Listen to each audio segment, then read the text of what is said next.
Good morning আমার সকল বন্ধুদের।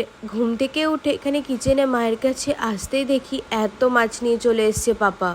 আমি তো প্রথমে ভাবলাম কেউ আসছে নাকি বাড়িতে, তারপরে বললো না না, পাপা হোলসেল মার্কেটে গিয়েছিল, তাই একেবারে বেশি করে অনেক দিনের মাছ নিয়ে চলে এসছে। আমার তো মনে হয় এটা প্রায় 1 মাস চলে যাবে, কারণ আমরা তো খুব একটা মাছ খাই না, তাই অল্প করে করে খেতে খেতে পুরো মাছ তো কভার হয়েই যাবে।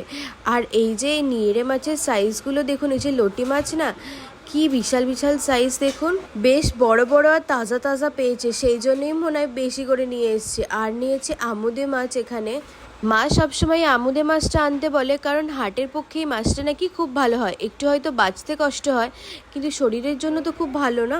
আর এইদিকে যে লাল লাল কিছু চিংড়ি মাছ নিয়েছে, এই চিংড়ি মাছটা কিন্তু খারাপ হয়ে যায়নি। এখানকার এই চিংড়ি মাছটার কালারই নাকি লাল হয়।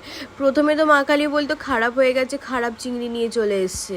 আর ছিল সাথে একটু পমফ্রেট মাছ আর ইলিশ মাছ। আমাদের এখানের এই ছোট ছোট ইলিশের কিন্তু বিশাল স্বাদ, বড় ইলিশের চেয়ে কিন্তু কোনো অংশে কম নয়।